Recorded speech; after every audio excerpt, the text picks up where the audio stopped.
Pak, masuk ini aja Pak. Nanti kamu mulai kalau Bapak nggak ngomong Pak. Iya Kak, biar tuh ya pada standar. Dengar Bapak, masuk saja. Mohon perhatiannya Bapak dan Ibu, kita akan segera melanjutkan materi. Materi selanjutnya adalah mutu yang plus dan standarisasi pelayanan berbasis inovasi bisnis yang akan langsung disampaikan oleh Pak Nyoman. Waktu dan tempat dipersilakan.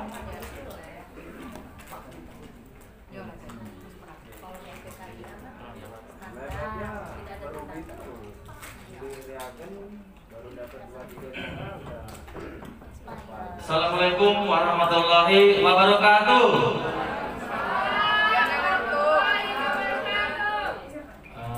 Yang jauh silahkan merapat, yang di luar silahkan masuk.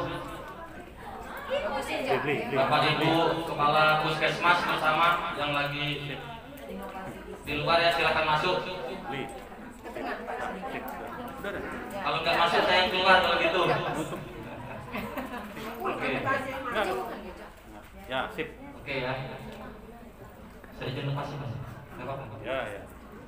Izin ya Pak Ejak ya. Ya. Pak Ejak coba panitianya. Silakan. Baik, sebelum saya memberikan atau sharing tentang mutu pelayanan kesehatan dan standarisasi pelayanan berbasis inovasi bisnis di Puskesmas BLB ini. Sebelumnya saya ingin kita itu semangat kayak di awal tadi Mas Didi begitu buka, saya aja langsung lihat ya. Nah saya ingin kita, karena kita Puskesmas BLUD, kita punya jargon.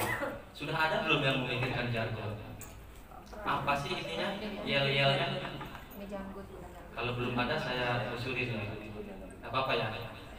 Kalau saya nanti menyebut siapa kita, maka jawabnya adalah pelayan kesehatan masyarakat bergerak melayani warga. Kita coba ya. Jadi misalnya siapa kita, pelayan nanti di tangannya. Pelayan kesehatan masyarakat bergerak melayani warga. Gitu ya. Coba saya tes dulu. Siapa kita?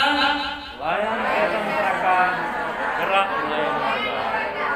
Belum kompak, yang belum. Ya, biar kompak Pak. Ini kita ini benar karena BLUD ini kita tidak menerima selamat pagi Pak, Bu, atau selamat pagi Bu. Kita tidak akan didatengin. Beli puntu aja tadi pasiennya sedikit. Gimana mau BLUD? Pasti ngeluh. Begitu juga pasien-pasien yang rawat jalan lainnya ya, pasti ngeluh.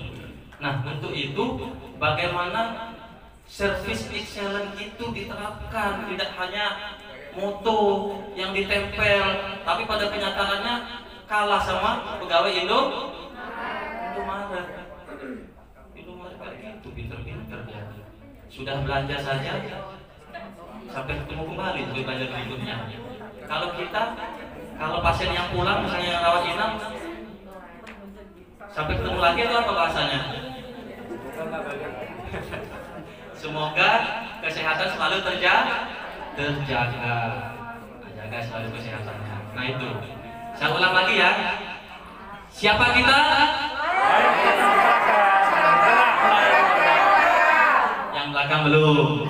Pokoknya sampai semuanya ikut, saya nggak mau. Pokoknya buka ini ikut. Kita ini BLUD keras-keras, tenaga, pikiran, materi sudah banyak keluar. Bahkan besok ada pemateri-pemateri yang hebat dari provinsi ya. Kita tidak mau melakukan perubahan itu. Memang perubahan itu sulit, Bapak Ibu, sulit. Kita di sini pengen berubah, mau ngatur staf kita sulit, tidak mudah. Itu yang terjadi juga ketika saya di rumah sakit Menggala, juga begitu. Kita para pemimpin-pemimpinnya rapat-rapat terus, ngurusin buang sampah saja, tidak patuh membuang sampah pada tempatnya. Ngambil darah juga begitu, ngambil darah yang seharusnya ambil darahnya itu setelah diambil dimasukkan untuk supetnya, ini ditancepin aja di matrasnya. Itu mata kepala saya sendiri lihat ketika ada pasien keracunan yang 50 orang dari Banjarbaru di IGD. Saya masih lihat itu, saya sudah laporkan kepada IPCN-nya ketika itu. saya ketemu sama si Sulis di PCM-nya. Anak buah kamu itu masih ngambil darah seperti ditancapin di matras, saya sendiri lihat saya bilang. Berarti kan nggak berhasil kamu. Saya bilang begitu dia. Karena saya mantan rumah sakit ya, pedulilah kita pengen perubahan di sana. Oke, saya ulang lagi ya. Yel-yel kita ya, jargon kita ya. Siapa kita? Oke, nanti kita akan lagi. Next. Lanjutkan aja, udah pada kenal kalau ini. Nah, ini jargonnya. Kita ulang lagi jadi ya, karena ada di slide-nya ya.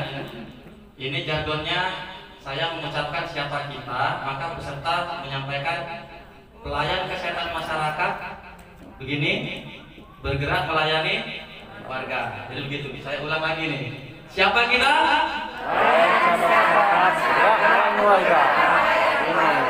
Terima kasih. Next. Nah, seperti biasa ini pesan keselamatan.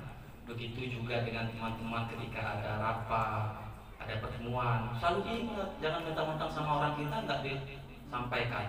Ini pesan keselamatan. Jika terjadi gempa, ikuti petunjuk menuju titik kumpul, ikuti. Kemudian tetap patuhi protokol kesehatan. Tapi saya izin ya, mungkin agak mampet kalau saya sering ngomong. Kemudian atur posisi duduk yang ergonomi, jangan sampai tinggal. Ya, ini pesan keselamatannya. Kemudian jauhkan benda cair dari laptop. Kalau ada laptop jauhkan dari air minum supaya nggak tertumpah. Ya, kemudian santai saja, nggak apa-apa. Ya, siap ya. Next. Nah, mungkin dalam waktu ke depan, entah berapa menit nih, 20 menit bisa sampai. Kita akan bicarakan pendahuluan, kemudian saya mau refreshing tentang Permenkes nomor 43 tahun 2019 tentang puskesmas yang khusus terkait dengan standar pelayanan. Selanjutnya perkembangan mutu pelayanan, standar pelayanan kesehatan berbasis inovasi ini ya yang untuk kita puskesmas ini. Kemudian studi jurnal sedikit saya link-linknya saja saya sampaikan. Di situ enak kita lihat. Jadi sebenarnya untuk BLUD itu apa yang biasanya orang yang kurang puas, kemudian apa yang harus kita rubah. Kita lihat jurnal-jurnal orang yang sudah BLUD, kemudian peneliti-peneliti yang lain kita lihat sebagai bahan kita nanti berubah gitu. Kemudian terakhir kesimpulan. Next. Nah, puskesmas ini merupakan fasilitas kesehatan tingkat pertama. Jadi puskesmas memiliki wilayah kerja dan bisa disebut juga sebagai gatekeeper-nya FKTP sebelum dirujuk ke rumah sakit. Nah, jadi melalui penyelenggaraan upaya kesehatan masyarakat dan UKP, usaha kesehatan perseorangan. Penyelenggaraan upaya kesehatan masyarakat harus memperhatikan standar struktur, standar proses penyelenggara, dan standar hasil. Indikator kinerja upaya kesehatan masyarakat perlu ditetapkan, distandarkan, diukur secara periodik, dianalisis sebagai dasar untuk melakukan upaya perbaikan mutu dan kinerja yang berkesinambungan. Makanya BLUD itu sebenarnya sudah ada standarnya. Kemudian kita buat tata kelolanya, rencana strategis bisnisnya, kemudian SPM-nya. SPM itu kan standarnya. Nanti itu juga merupakan salah satu bahan sebagai rujukan kita. SPM itu standar pelayanan minimal. Kalau kita ingin baik harusnya maksimal dong. Itu minimalnya itu dulu yang kita capai. Kalau ada yang bisa lebih itu, alhamdulillah. Maka pasien akan datang. Ya itu yang kita harus lakukan. Pertama pada yang buat pikir, oh sulit saya melakukan apa ya? BLUD ini kalau nggak ada bisnis apa, bisa nggak berjalan? Bisa nggak saya membayar karyawan saya yang disampaikan Pak Kadis tadi harus merekrut sendiri, ya? Nah tentu itu, makanya pemimpin-pemimpin puskesmas itu harus berjiwa bisnis sekarang. Ya tapi kalau saya nyuruh jaga bisnis, minta tolong suruh jaga P3K ini, bayar Pak sekarang. Ini dilema bagi saya, nggak bisa lagi nyuruh dari Pak Ida. Ya, gitu. Ada tarifnya. Iya ada tarif. Jadi kalau kredit lain minta, Pak sekarang ada tarifnya. Banyak sekarang, gitu. pembayarannya langsung transfer aja ke nomor rekening puskes ini, enak saja kan? Ya. Inilah keuntungan BLUD. Di samping itu memang saya sudah membuatkan surat, ada dari surat dari Sekda, ketika OPD itu mau minta tenaga bantuan P3K lagi, itu mereka harus menyiapkan sendiri, kita minta gitu. Kalau masih minta bayar mereka nanti sama puskesmas terdekat. Biasanya Menggalak, Tirtowo, Lebu Dalem, Banjarbaru, Tuba 1 gitu. Kecuali kegiatan bupati ya jangan minta bayar, gawat kita. Nah, mutu adalah kesesuaian. Ini mutu ya, kita bicara mutu. Kesesuaian terhadap persyaratan atau standar yang telah ditetapkan. Jadi SPM itu sudah ditetapkan melalui Pergub kalau salah ya, Pergub nomor 50/2021 kalau salah. Jadi kita harus, pekerjaan kita harus sesuai dengan standar. Buat SOP misalnya, SOP itu kalau nggak sesuai dengan SOP ya bawah standar. Kalau dia bisa melebihi SOP ya di atas standar, bagus artinya kan.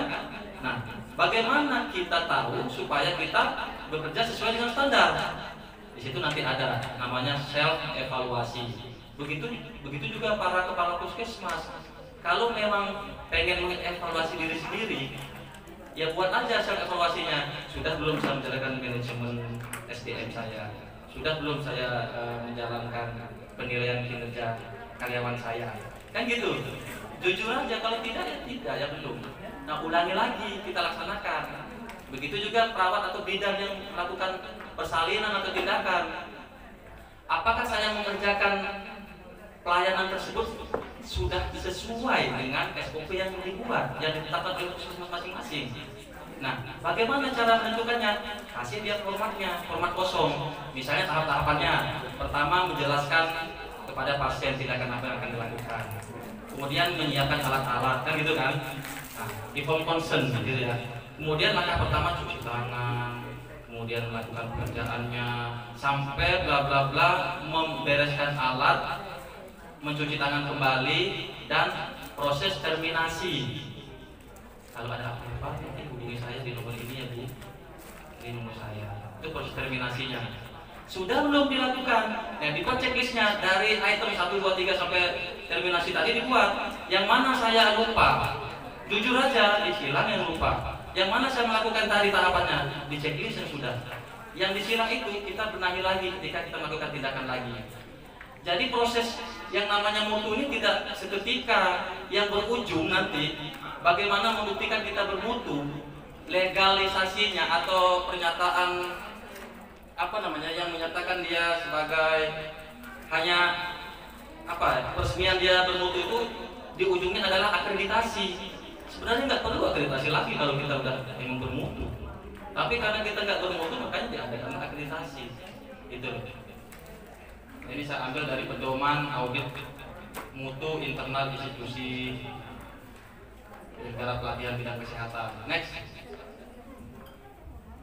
Nah, sesuai dengan tahapan dan tingkat perkembangannya, maka upaya peningkatan mutu dan manajemen pelayanan kesehatan pada fasilitas kesehatan perlu dirancang dengan tujuan pencapaian yang pasti, yaitu standar pelayanan yang ditetapkan. Nah ini, jadi kita sudah menetapkan standar pelayanan yaitu SPM, kemudian di SPM itu nanti secara internal ditetapkan SOP kegiatan.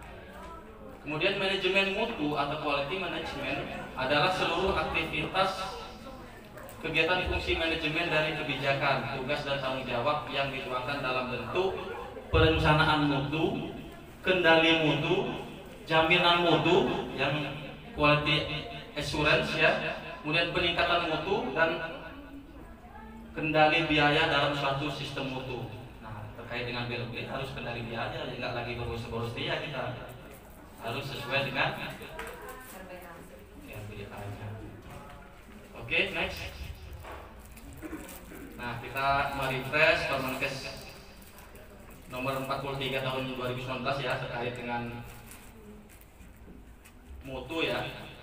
Jadi pada pasal 51 ini puskesmas menyelenggarakan UKM tingkat pertama dan UKP tingkat pertama.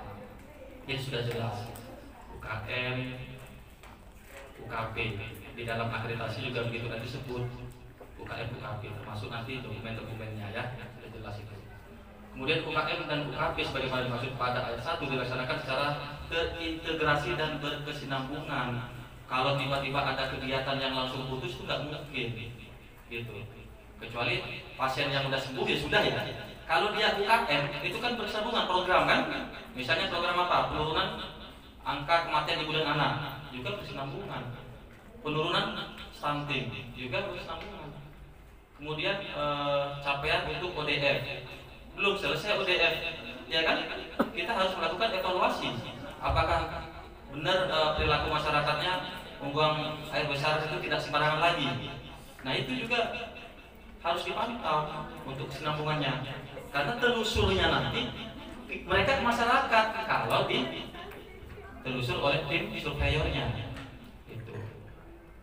Nah, kemungkinan nanti seperti itu. Kalau yang saya tahu karena saya ya mungkin mohon doanya sekalian, saya baru-baru ini diterima menjadi surveyor lembaga administrasi rumah sakit ya, tapi saya di rumah sakit, tinggal saya melakukan pelatihannya.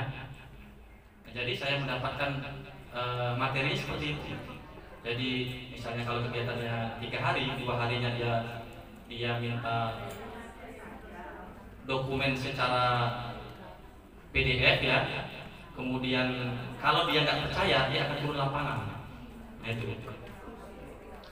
Next.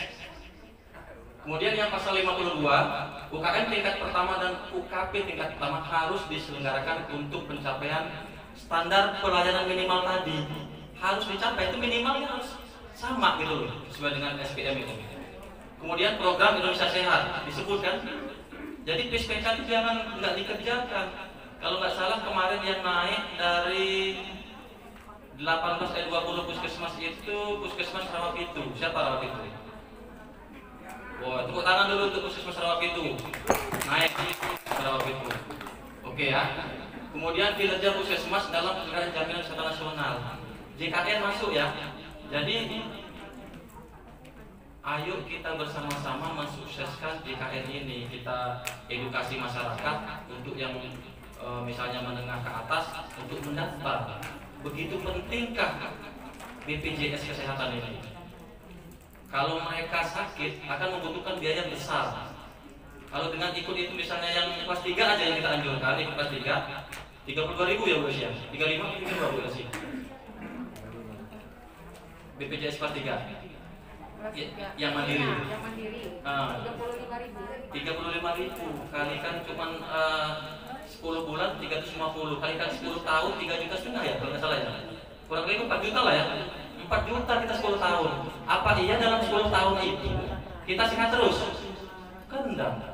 Jadi manfaatnya luar biasa. Edukasi ini yang diperlukan, all out edukasinya supaya sukses UHC-nya, Universal Health Coverage. Karena itu program harus kita sukseskan. Gitu. Ini sudah ada di Permenkesnya. Next. Kemudian UKM tingkat pertama sebagaimana dimaksud dalam pasal 51 meliputi UKM esensial dan pengembangan. Kalau baik UKM maupun UKP ya, itu sebaiknya esensialnya dulu yang dikerjakan sebaik mungkin. Kemudian pengembangan yang dikatakan nanti inovasi. Gitu, inovasi bisnis nanti. Jangan memikirkan bisnis. Tiba-tiba yang esensial tidak dikerjakan. Wajibnya kan ada seperti itu. Jadi bisnis oriented jadinya mentang-mentang BLUD. Jadi enggak ya, tetap dikerjakan. Next. UKM esensial sebagaimana dimaksud pada ayat 1 meliputi Promkes, Keslin, Kesga, Gizi, P2P. Itu. Udah jelas kalau ini ya. Next. Harus dilakukan. Kemudian UKM pengembangan sebagaimana dimaksud pada ayat 1 merupakan upaya kesehatan masyarakat yang kegiatannya bersifat inovatif. Makanya saya hitamkan itu, berarti inovatif. Dan atau disesuaikan dengan prioritas masalah kesehatan, khususnya wilayah kerja dan berpotensi dan potensi sumber daya yang tersedia di puskesmas. Misal daerah perairan itu akan berbeda caranya dengan daerah daratan. Saya yakin sudah pada paham Bapak Ibu bagaimana cara mencapainya. dan saya lihat sudah seperti Posyandu atau apa KIA itu kan sudah ada masing-masing namanya ya, nama inovasinya ya. Nah itu sudah bagus. Tapi bagaimana dikemas nama itu menjadi bisnis nanti kan gitu kan? Bagaimana mengemasnya? Karena ini sudah masuk dalam pengembangan. Next, nanti contoh-contohnya akan saya sampaikan di bawah ya. Kemudian UKP pasal 54. UKP tingkat pertama sebagaimana dimaksud dalam pasal 51 dilaksanakan oleh dokter gigi dan dokter layanan primer serta tenaga kesehatan lain yang sesuai dengan kompetensi dan kewenangan sesuai dengan peraturan perundang-undangan. Perawat bidan kan sudah melakukan juga. Itu maksudnya tenaga kesehatan lain. Nah jelas, next. Dokter gigi, dokter layanan primer serta tenaga kesehatan lain dalam memberikan pelayanan kesehatan UKP tingkat pertama sebagaimana dimaksud pada ayat 1 harus dilakukan sesuai dengan standar pelayanan, standar prosedur dan etika profesi. Tuh Pak Terawan dipecat karena nggak beretika kan? Pak Terawan itu kan dipecat katanya tidak beretika secara profesi. Makanya mungkin nggak menerapkan standar ini, gitu. Atau topik lain lah, kita nggak tahu, itu contoh aja ya. Next. Pasal 54 pelayanan kesehatan sebagaimana dimaksud ayat 2 dilakukan dalam bentuk rawat jalan, baik kunjungan sehat maupun kunjungan sakit. Kunjungan sehat yang belum pernah, biasanya kunjungan sakit ya Pak ya Pak lihat. Nah, jadi kunjungan sakit, bagaimana sih merubah pola masyarakat supaya yang sehat bisa berkunjung? Nah, saya yakin bisa nih, Dr. Dwi bisa nggak? Bisa ya. Nah, jadi kita buat inovasi, orang yang sehat bisa datang. Atau kalau ngobrol-ngobrol jangan mau dia ngomong-ngomong aja, kita kasih ilmu-ilmu. Datang itu ada ahlinya, kalau mau konsultasi ke klinik itu. Misalnya klinik Kesling, datang tuh. Klinik gizi, datang tuh. Jadi bagaimana membuat rumah yang sanitasinya bagus, datang ke klinik Kesling saya, dia lulusan baru. Bagaimana kita bisa meyakinkan masyarakat supaya dia datang, daftar dia kan, gitu. Jadi bisnis main-main. Gitu. Kalau konsul dengan Pak Saladin, nanti bisnis juga. Jadi Pak Saladin suruh bayar kalau Pak Saladin dikasih. Oke ya. Kemudian pelayan gawat darurat sudah pasti bisa dibuat aja unit gawat darurat apa 24 jam. Gitu. Kemudian pelayan persalinan normal ya. Ada di PSPK apa yang persalinan itu hanya sebaiknya itu di aksesnya hanya di institusi paskes ya. Ya harus di paskes. Nah itu Bapak Ibu Kapus bisa buat kebijakan surat edaran kepada bidan bahwa ketika melahirkan itu tidak boleh di rumah prakteknya, bawa ke puskesmas. Nanti di situ kan bisa memasukkan puskesmas gitu. Kemudian perawatan di rumah, home care. Ini penting home care ini. Kalau bisa dikombinasi dengan PSPK. Makanya saya itu sudah share pelatihan perawatan luka. Puskesmas nggak nyambung dengan baik saya lihat. Iya, nggak ada yang daftar sama sekali. Karena belum membuktikan itu penting. Gitu. Padahal home care itu duitnya banyak. Percaya nggak? Saya merawat perawatan luka, mungkin kalau dokter jangan dokter gede sudah pasti ya. Saya tingkat kecil lah, biasa yang remeh-temeh lah kita ini. Perawatan luka, saya masih lukanya kecil, saya tarik 550 tiap 3 hari. Kalau lukanya gede, bisa 1 juta saya tarik. Nah, penting nggak? Pasien saya dari Rawapitu, dari Pidada datang. Kalau nggak percaya, ada nomor teleponnya. Dari Simpang 4 Unit 2, 15 ya, yang punya bengkel. Pak Kiai Solihin yang punya pesantren itu, yang anaknya di Tanur jadi guru SMP itu. Jadi mereka datang ke tempat saya. Gitu. Nah maka itu kalau bisa puskesmas kirim 1 aja tenaganya.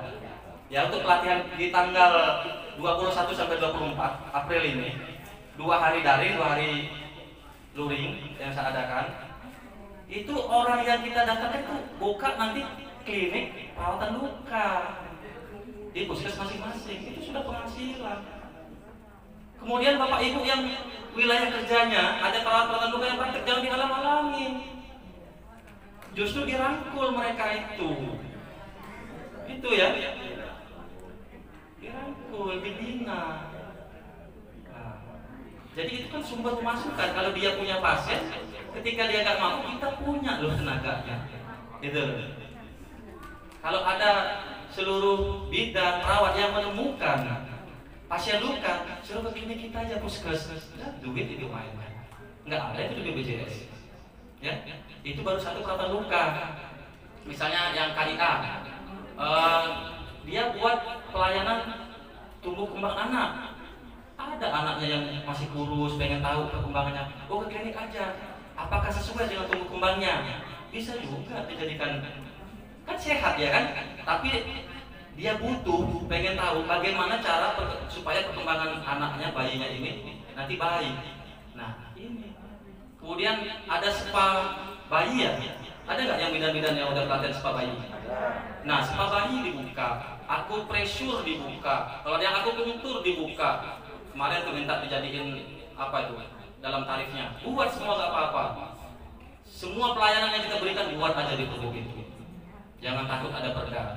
Itu kan kita ada revisi. Memang kalau tinggi-tinggian dia jadi perda. Gitu. Tetapi dalam BUD dia cukup perbukunya bisa. Gitu. Karena tidak sesuai dengan zamannya atau perkembangan pertumbuhan atau jual beli pasar, makanya kita revisi ya. Kita revisi, bukan merevisi perda ya. Tadi kan ada merevisi perda. Perda itu tidak bisa direvisi, harus dengan duit gede kan. Makanya kita buat perbuk aja, namanya tinjauan. Kita meninjau, kita buat dalam bentuk perbuk gitu. Kemudian rawat inap berdasarkan pertimbangan kebutuhan dan kesehatan. Ini berdasarkan pertimbangan kebutuhan ini. Jadi kita menyesuaikan kebutuhan masyarakat. Tidak harus sama tadi. Kita buat rawat inap ini khusus ini juga. Beda-beda tempat, silakan saja. Tapi kan dibuat regulasinya dulu, buat dokumen-dokumen resminya. Oke ya, next. Dalam melaksanakan UKM dan UKP sebagaimana dimaksud dalam pasal 51 sampai dengan pasal 54, puskesmas harus menyelenggarakan kegiatan. Harus ini ya. Jadi bukan saya yang haruskan. Jadi Permenkes yang mengharuskan. Manajemen puskesmas kita lakukan. Pelayanan farmasi, makanya harus ikut tenaga farmasi. Kemudian pelayanan keperawatan kesehatan masyarakat, Perkesmas. Ya mati kita ya Perkesmas ya. Nah, hidupkan lagi. Kita sebenarnya punya tenaga satgas itu kita pakai untuk administrasi. Kalau saya kadang ke puskes itu kadang saya dilirik-lirik gitu ngomongin terapkan lagi Perkesmas. Tapi Permenkes menyatakan ini loh, bukan saya yang nyuruh gitu. Karena perawat itu penting. Dia melayani masyarakat. Dia yang menemukan penyakit duluan, melaporkan kepada yang punya program, kan enak. Ya sama lah untuk SPK bisa juga. Kemudian pelayanan laboratorium dan kunjungan keluarga. Kembali lagi kunjungan keluarga. Next. Pasal 56, puskesmas dalam menyelenggarakan upaya kesehatan dapat mengembangkan dan meningkatkan sumber daya bidang kesehatan sesuai dengan pelayanan yang dibutuhkan oleh masyarakat, perkembangan ilmu pengetahuan dan teknologi, dan sesuai dengan ketentuan peraturan perundang-undangan. Jadi kita fleksibel ya, sama dengan fleksibel keuangan. Kan pengen mendapatkan fleksibilitasnya, makanya kita BLBD. Oke ya, next. Dalam upaya peningkatan mutu, pelayanan puskesmas diwajibkan akreditasi yang tadi dikatakan. Paling sedikit 3 tahun sekali. Jadi paling sedikit 3 tahun sekali. Artinya setiap tahun kita bisa akreditasi. Tapi yang tadi, misalnya tahun ini sebar semua self assessment-nya. Sebar, misalnya SOP, kebijakan. Sudah belum kita melakukannya? Checklist, sudah belum checklist? Siapkan dari jauh-jauh hari. Kita punya start 3 tahun untuk reakreditasi. Jadi siapkan, jangan dadakan lagi. Dan tidak ada yang menyambut-nyambut surveyor itu dengan mengalungkan bunga, cari perhatian, nggak usah. Surveyor tuh nggak perlu kayak gitu, biasa aja. Kalau kan bunga dikasih makan enak, dia ada jalan juga, itu nggak boleh lagi seperti itu. Biasa aja. Dia juga orang, sama dengan kita orang. Dia hanya melihat apakah benar rencana yang kita buat, yang dibuat dalam bentuk dokumen, kita laksanakan. Itu aja, nggak ada hebatnya supaya itu. Dia cuma menilai aja. Jadi kedepannya kalau ada reakreditasi nggak usah sambut-sambut, biasa aja, supaya uangnya nggak habis.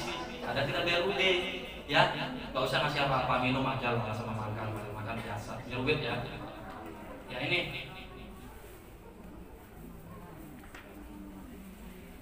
ini juga SPN bertujuan meningkatkan dan menjamin mutu yang tadi saya sampaikan, Perbup nomor 50 tahun 2021. Maka saya tampilkan, buka lagi SPN kita. Next. Nah, sekarang perkembangan mutu.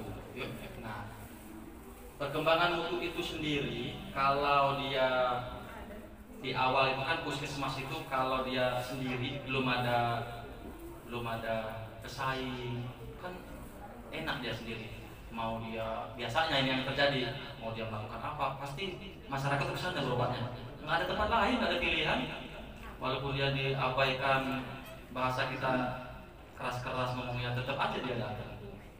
Ya, ini ada inspection yang digunakan ya untuk pendekatannya, quality control, kemudian quality assurance. Kita harus bisa, quality assurance harus bisa memberikan jaminan kepada masyarakat bahwa pelayanan yang diberikan itu terbaik. Kita lihat nanti puskesmas mana yang terbaik. Ini berlomba-lomba ini, tapi kan punya wilayah. Nah, wilayah itu kan sudah ada mulai dari klinik, ada praktik bidan, ada praktik dokter, yang dimana, maaf, bukan jelain ya, saya nggak usah puskesmas, nanti kan ketemu pasiennya. Itu loh. Iya, bidan juga begitu. Persaingan. Nah, sekarang tinggal pimpinannya. Bagaimana dia membuat kebijakannya? Saya nggak mau ya, jam ini sampai jam kamu 5 pasien di rumahmu. Bisa, ini bisa. Ya. Oke, kemudian total quality management. Total quality management bisa aja gabungan dari manajemen service ya, sama manajemen quality management yang dipakai. Semua tenaga yang pemegang kebijakan itu terlibat. Kemudian yang quality, yang manajemen service itu dia mengutamakan servisnya juga. Itu skemanya kayak gitu kan. Nanti ada tahapan, nanti kita menjodohkan ya yang sudah melakukan manajemen seperti ini itu puskesmas mana nanti ada di belakang. Next, coba. Next. Quality assurance adalah tahap ketiga yang paling penting dalam perkembangan mutu suatu institusi organisasi menuju tingkat yang lebih luas dan tinggi atau total quality. Dan quality assurance terdiri dari komponen standar, kemudian setelah standar dia biasanya coba next akreditasi, instrumen penilaian. Nah, ini self assessment ya. Kita terapkan ini aja dulu nih, baru proses akreditasi. Ini aja. Sebelum akreditasi ini, kita ini aja tiap hari dikerjakan. Tiap hari. Udah sesuai belum saya melakukan ini? Melakukan tindakan yang ada misalnya di KIA. Sudah sesuai belum dengan regulasi yang ada? SOP, kebijakan, gitu. Sudah sesuai belum? Misal, kita membuat kebijakan bahwa ya tadi semua bidang yang akan menerima pasien yang butuh partes itu harus ke Faskes, misalnya puskesmas. Nah, dibuat kebijakan seperti itu. Nah, kebijakan ini sudah disosialisasikan belum kepada semua bidan? Kemudian bidan juga sudah mensosialisasikan belum ke masyarakat? Kan telusur nanti, gitu. Jadi semua harus tahu ternyata semua kebijakan yang kita buat, semua berbagai struktur tadi. Jadi dari cleaning service sampai puncak manajemennya itu harus tahu semua kebijakan. Tiap hari dirubah. Karena kita kan sebagai manusia itu lupa pasti melakukan tahap-tahapnya. Nggak apa-apa lupa. Jangan khawatir. Hari ini lupa, besok saya mau perbaiki lagi. Saya meyakinkan saya sesuai dengan track benar ini. Jadi saya tadi lupa cuci tangan, besok saya cuci tangan kalau melakukan tindakan. Besok lupa pakai handscoon, besoknya lagi saya pakai handscoon. Terus di checklist gitu. Itu namanya self assessment. Kita harus jujur dalam menulis. Puskesmas dengan konsep wilayah bertanggung jawab melayani kesehatan masyarakat yang berada di dalamnya, terutama pelayanan kesehatan masyarakat. Sedangkan untuk pelayanan kesehatan perseorangan, banyak puskesmas terutama di perkotaan akan menghadapi pesaing, menghadapi pesaing yang juga bekerja sama dengan BPJS dalam melayani masyarakat sesuai dengan peraturan yang berlaku. Puskesmas harus berupaya memenuhi tuntutan masyarakat dengan pelayanan yang berkualitas dan customize. Sesuai dengan permintaan kan, customize. Jadi nanti kemungkinan BPJS itu hanya mau bekerja sama ketika dia on the track, mengikuti SPM. Kalau dia nggak mengikuti SPM itu nggak bisa dia. Nah makanya akhirnya bersaing. Ya BPJS juga nanti menerima kritik pesan apa dari masyarakat. Dia akan hanya mau bekerja sama dengan syarat pokoknya dia harus mengikuti standar ini. Kalau enggak, tidak bisa. Ya sekarang sudah ada. Kalau di puskes itu enggak ada dokternya kan buktinya kelihatannya kecil ya. Kecil. Itu salah satu syarat sebenarnya. Itu kan standar juga di SDM-nya. Itu. Standar pelayanan bisa saja nanti kalau nggak sesuai dengan SOP yang ada dia nggak mau. Ya di rumah sakit pun gitu. Kalau dia gastritis, tiba-tiba obatnya di BPJS itu dikasih kaptopril, ada namanya tim verifikasi Jamkesmas itu dicoret, gila sudah rumah sakitnya. Ini tidak cocok, tidak mix ya itu. Di orang di situ dia masalah gastritis dikasih kaptopril, kan nggak cocok. Nanti dia nggak sesuai dengan SOP-nya. Oke, next. Nah ini saya mau tanya nih Bapak Ibu Kapus dulu nih yang punya manajemen biasanya, biar nggak ngantuk ya. Kalau puskesmas ini sebagai pemberi layanan tunggal di wilayah kerja, tidak ada klinik, tidak ada praktek, berarti kita monopoli ya, seorang monopoli ya, semua orang harus ke sana. Sebaiknya dia menggunakan pendekatan apa ini? Coba dijodohkan, silakan dijodohkan. Yang mau saja lah. Ayo, menggunakan pendekatan apa? Kalau nggak ada saingan, enak loh di depan saya sampaikan tadi. Ayo, Mbak. Kalau kampus nggak mau mbaknya aja, bisa. Dokter duit kayaknya bisa. Ya. Jadi kalau dia masih nggak ada saingan, kita masih monopoli, kita harus pakai pendekatan cukup inspeksi saja, kita lihat aja, iya kan? Kita lihat aja, benar nggak udah sesuai dengan SPM. Oh, kalau sudah benar, udah. Namanya udah nggak ada saingan kita kan? Nah, kita pendekatan ini. Nah, kalau ada fasilitas sudah mulai nih, ada fasilitas pelayanan kesehatan lainnya di samping puskesmas, ada klinik sudah berdiri.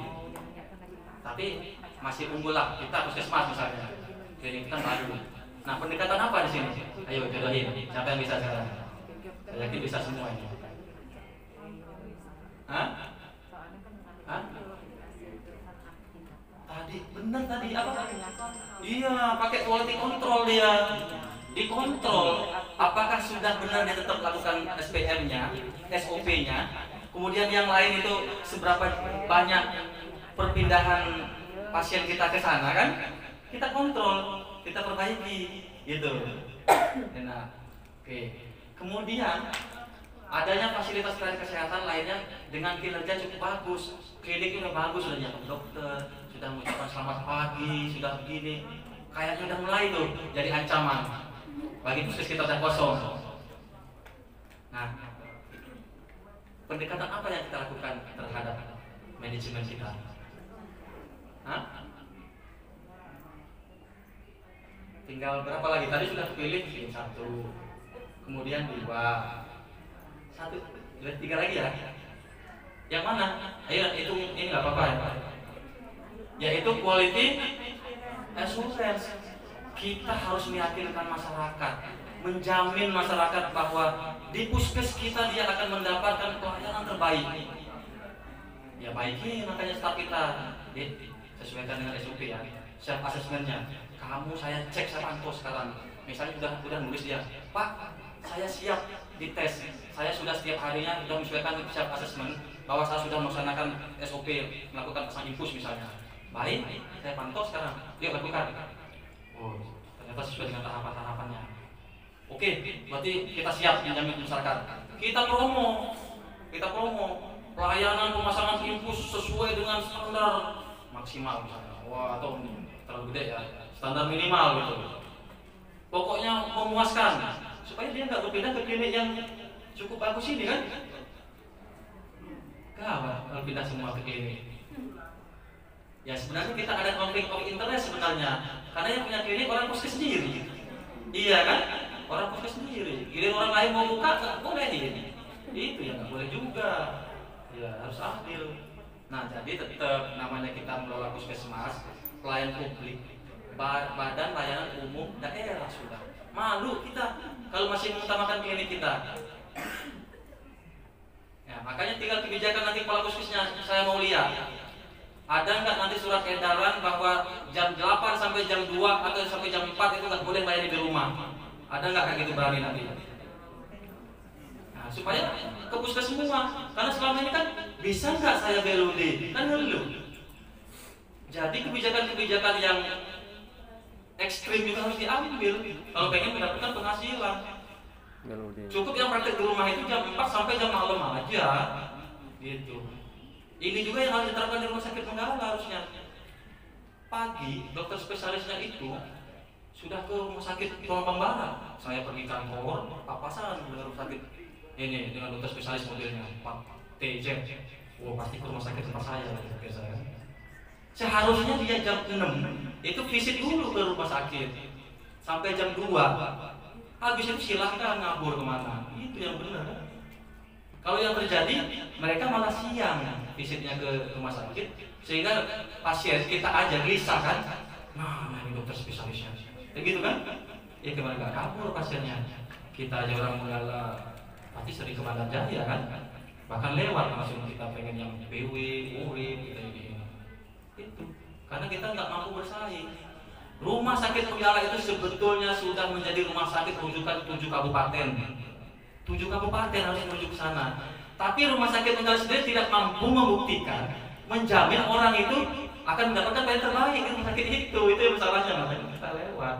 Nah, kita puskesmas harus berani menangkap pasien-pasien yang wilayah kerja kita jangan berobat di klinik atau rumah sakit swasta. Kalau itu terjadi, maka kita akan kehilangan pelanggan. Itu. Kemudian adanya fasilitas pelayanan kesehatan lainnya dengan kinerja yang bagus. Ini bagus, yang itu cukup bagus. Nah, ketika ada paskesnya bagus, pendekatan apa yang dilakukan? Hah? Ayo tinggal 2 sekarang. Antara TKS sama TKM. Hah? TKM ya? S ya? S dulu ya? Oke. Harusnya M dulu. Jadi total quality management dulu dia. Dia harus bermain di manajemennya dulu. Iya kan? Manajemennya dulu dibaikin. Gitu loh. Jadi yang punya pengaruh-pengaruh itu puskes, PU, PJ bergerak. Semua edukasi tim kita. Suruh laksanakan semua sesuai dengan standar. Jamin mereka gitu supaya mendapatkan kepuasan. Kenapa saya nanti kasih link-link terkait dengan penelitian dan jurnal-jurnal yang ada supaya kita juga termotivasi untuk meningkatkan pelayanan. Kemudian kita bisa melihat apa saran peneliti. Kita kan belum dilakukan penelitian antara kita sebelum BLOD dan setelah BLOD. Lebih baik kita baca-baca jurnal aja. Oh, saya perbaiki aja ini sesuai dengan saran dari peneliti ini. Itu sudah benar karena mereka melakukan penelitian. Itu setidaknya benar walaupun penelitian mungkin cek-cek. Tapi saya dapatkan di link yang valid karena ngambilnya di Google Scholar kan. Gitu, tidak asal Google-Googlean. Gitu. Nah, kemudian banyaknya fasilitas pelayanan kesehatan lainnya dengan kinerja sangat bagus. Ini nih kayak Bandar Lampung. Kita nggak usah Bandar Lampung. Unit 2 ya, unit 1 ya. Penawar Jaya. Puskesmas Penawar Jaya itu ada rumah sakit Penawar Medika, ada kliniknya dokter siapa? Dokter Dwi.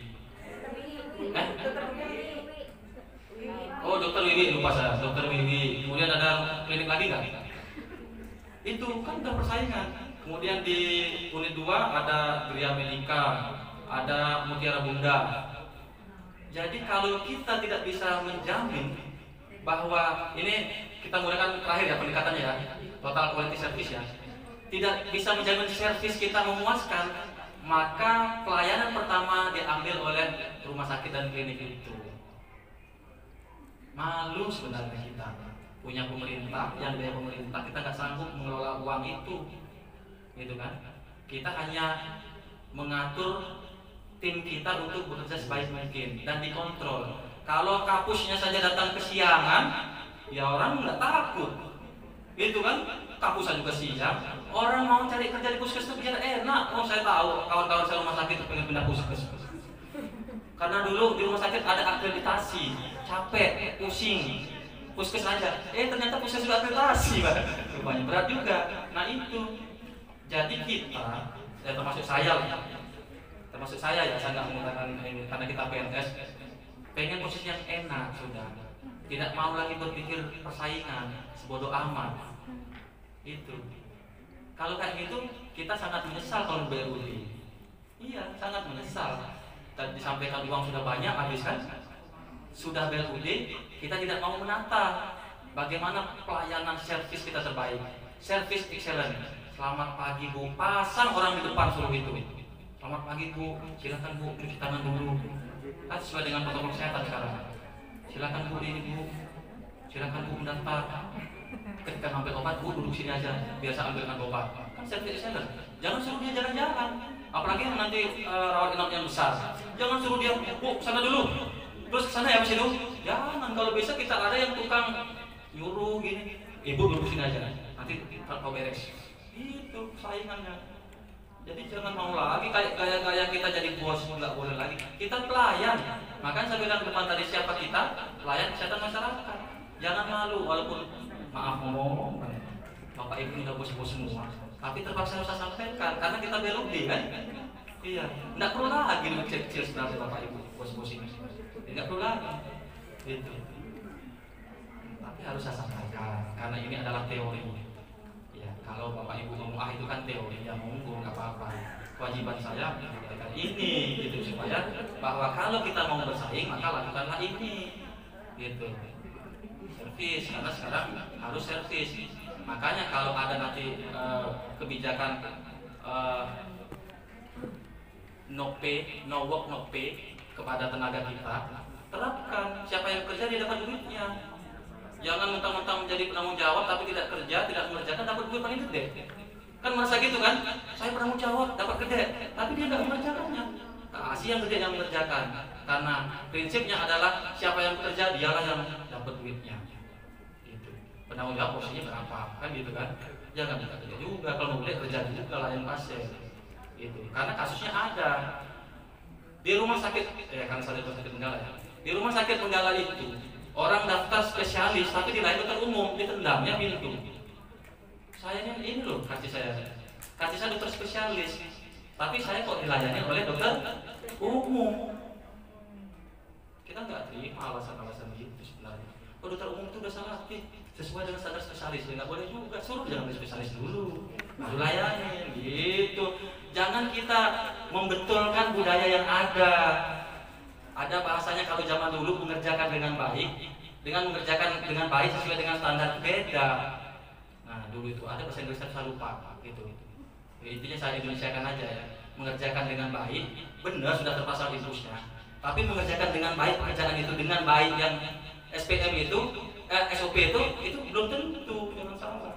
Sama halnya orang yang sering ke lapangan, item sering ke lapangan atau ininya udah ini tapi dia dengan orang baru lulus, ya saya udah senior, udah puluhan tahun jadi PNS, tapi kan tidak pernah belajar, hanya pengalaman ya.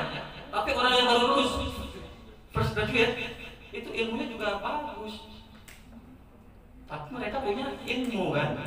mengerjakan dengan baik ilmu itu, dikerjakan dari tahun-tahun belajar. Kalau kita kan berdasarkan otodidak mengerjakan itu. Giliran kita mau melihat SOP-nya, males aku.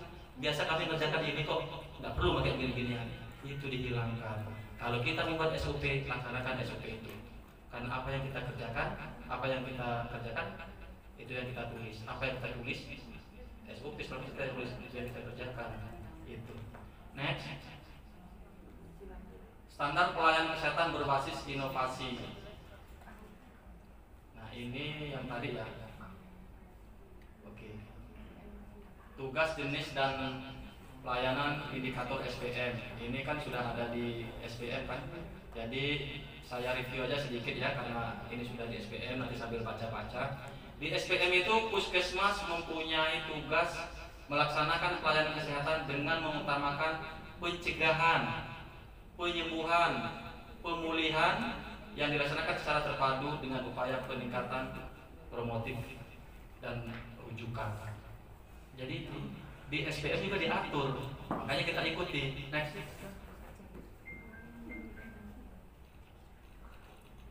Nah, ini jenis pelayanan saya yakin sudah melaksanakan semua ya. Ini pelayanan berdasarkan SPM yang ada, ibu hamil, kemudian ibu bersalin, bayi baru lahir, balita, pada usia pendidikan dasar, pada usia produktif, pada usia lanjut, penderita hipertensi. Untuk SPM yang sudah keluar pergubnya, sudah dibaca belum? Belum ya? Sama, saja baru ini berarti kan? Ya, sama berarti kita. Mari kita baca bersama-sama. Next. Kelanjutannya ya. Kemudian pelayanan berdasarkan SPM penunjang pelayanan kesehatan meliputi unit gawat darurat, kemudian rawat jalan meliputi pemeriksaan umum, pelayanan kesehatan ibu dan anak, dan gilut ya. Lanjut. Ini kan ada di SPM, nanti bisa dilihat. Next. Nah, ini termasuk ada MTBS. Ini MTBS ini kayaknya hilang. Dulu ada tuh. MTBS itu ada panduannya ya. Pasien mencret kesini ada garis-garis itu ya. Nah, masih ada kok di sini. Ini ada di SPM kita. Kalau nggak dijalankan gimana? Berarti kan kita sendiri loh yang buat ini. Tim Bapak Ibu lah yang buat ini SPM ini. Yang harus dilaksanakan. Kemudian PAL-nya, PCT, center produksi, konseling. Nah, ini konseling terpadu. Bisa lah semua konseling dijadikan satu tempat, namanya konseling terpadu. Ya karena kita nggak bisa banyak buat ruangan ya, buat aja konseling terpadu. Siapa yang butuh ketika mau konsul ya di tempat itu gitu, karena kita nggak ada keadaan ruangan kurang kan. Kemudian rawat inap, pelayanan rawat inap, ONET ya, nah ini disampaikan tadi. ONET itu harus pelatihan dulu, bisa in-house training, kemudian nanti didaftarkan. Jadi namanya puskesmas RIM. RIM itu kalau di rawat inap mampu ONET ya. RIM mampu ONET gitu nanti. Oke, next. Nah, penunjang ini laboratorium yang tadi udah ada ya. Oke, next. Ini yang peluang itu. UKM-nya. UKM ini meliputi upaya kesehatan esensial yang meliputi pelayanan kesehatan ibu dan anak, gizi, sama dengan yang tadi ya. Next. Nah, ini pengembangannya banyak tuh. Ini yang kita garap juga nih. Ini duit semua nih. Kalau kita bisa buat inovasinya. Kalau kita baca sesuai dengan ini, ya nggak ada duitnya. Kemarin saya berdebat dengan DLHD terkait dengan pengelolaan limbah medis. Saya bilang begini, kalau limbah medis itu bagusnya DLHD yang ambil, bukan BPBD, kata saya. Di sektornya. Enggak Pak, kalau DLHD itu banyak pembinaan aja, kata saya. Memang benar di peraturannya itu Anda itu pembinaan, kata saya. Bagaimana ada inovasi kalau limbah medisnya tidak bisa dikelola? Pembinaan kan kita bisa buat kampungannya, kerjasama dengan transporternya, kan gitu kan? Dianggarkan. Jadi nggak ada inovasi mereka. Hanya ya uangnya nggak ada atau apalah alasannya, kebijakan-kebijakan lain. Ya kita memang kadang terganggu oleh kebijakan-kebijakan. Makanya saya senang tadi ketika dibacakan kalau ada transparansi gitu. Kita harus transparansi memang. Tidak ada kong kali kong. Gitu. Kepelatihan kesehatan masyarakat masih di sini. Yuk next. Ini contoh-contoh program inovasi pelayanan puskesmas. Kalau yang tertarik pasti lihat ke depan, kalau nggak tertarik nggak lihat ke depan, karena nggak mau inovasi biasanya. Ini saya dapat juga dari Google, nanti silakan dicari yang lebih banyak. Ada sebenarnya 99, tapi saya ringkas yang cocok untuk puskesmas. Yang cocok itu apa misalnya? Layanan rawat inap tanpa kelas bagi pasien gaki. Apa mau disingkat apa nanti terserah dikembangkan. Kemudian sistem administrasi perjalanan dinas juga bisa. Bagaimana sistem administrasinya? Perjalanan dinas sudah diatur. Kemudian whistleblower, sistem pengaduan masyarakat. Karena kita pelayanan publik sudah harus ada bagaimana menyelesaikannya. Gitu. Pengaduannya berapa hari? Kayak tadi kan mau ngusulin gratis ya, minta 2 hari. Kalau bisa enggak hitungan hari. Sekarang ngomong gratis dirapatkan langsung. Kan keputusannya katanya kepala puskesmas. Nunggu apa lagi coba? Kalau nunggu 2 kali 24 jam, itu untung-untung 1 kali 24 jam. Gitu. Kita kan mau pelayanan prima. Kalau dia lama 2 kali 24 jam ya susah. Sekarang pengurusan izin aja online lalu ke OSS ya. Enak OSS sekarang itu. Ya, oke ya. Nah ini bisa saya baca yang ini aja. Penerapan pegawai biologi profesional non PNS. Sebenarnya dengan adanya pegawai non PNS itu bagus. Saya studi banding di rumah sakit Sidoarjo, malah yang PNS itu dikeluarin semua. Mereka rekrut SDM kontrak karena enak ngaturnya. Kalau dia PNS nggak bisa ngaturnya, punya saudara si A, saudara si B, nggak bisa kita. Ketika kita marah diteleponnya sama kami. Nah, jangan kau gitu, adik kau ini, ya kan? Kayak gitu, jadi susah. Gue dikeluarin semua, gitu. Jadi enak rekrut tenaga kontrak. Oke ya, next, karena saya dikasih waktu suruh itu Pak Eja. Kemudian ERSB ini ya, rencana strategis bisnis ya.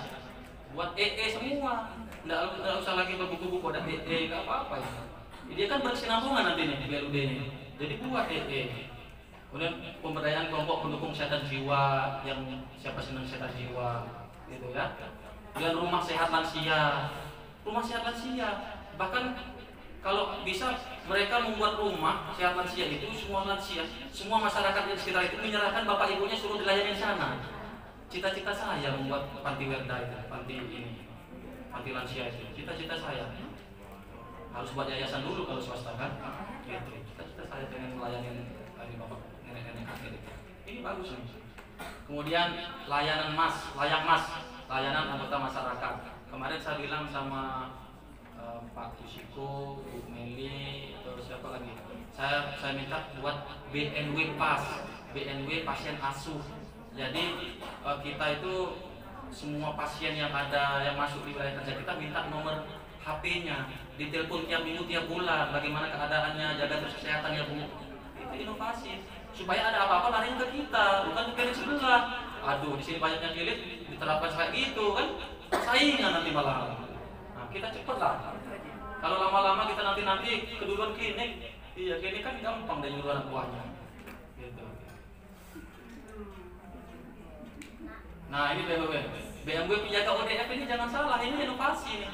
Sudah dimasukkan dalam litbang, sudah daftarkan Pak Saladin. Nah makanya kita tolong disampaikan kepada kader, kepada bidan desa, kemudian siapa lagi tuh, kampung-kampung, aparat kampung untuk melakukan pemantauan jamban keluarga supaya kesinambungannya, perilakunya berubah. Ini sudah masuk ini, sudah ada regulasinya masuk. Ini BMW pas yang sebutin tadi tuh, pasien asuh. Halo BMW Wilkerku, ini juga bisa nih. Halo, intinya kita halo bergerak melayani warga di wilayah kerjaku, Wilkerku. Jadi kita telepon dia. Kalau sakit antar dia ke rumah, ke puskesku. Di sana sudah siap menunggu. Gitu. Kalau klinik jangan takut salah saingan ya. Kemudian layanan kesehatan komprehensif pada desa binaan menuju keluarga sehat. PONET salah satunya tadi ya. Next. Nah ini saya sudah next. Nah ini linknya kalau mau ada implementasi PPK BLUD, kepuasan pasien, ya. Kepuasan pasien terhadap layanan BLUD, pemetaan berdasarkan lokasi dan jumlah pesaing itu harus diinikan. Nah ini linknya, cari aja di Google Scholar tentang BLUD gitu. ada masukan-masukan mereka para yang peneliti-peneliti itu sebagai masukan kita harus open minded gitu. Next lagi ini udah next lagi banyak sekali. Kesimpulan ya terakhir yang kita tunggu-tunggu. Ini kesimpulannya, melakukan pendekatan manajemen mutu sesuai perkembangan iptek dan kebutuhan masyarakat ya pendekatannya, serta berkomitmen kepemimpinan pengorganisasian handal selalu menerapkan budaya mutu akan menghasilkan produksi layanan kesehatan yang bermutu. Next, itu saja yang saya dapat sampaikan. Oh, disuruh ulang lagi. Siapa kita?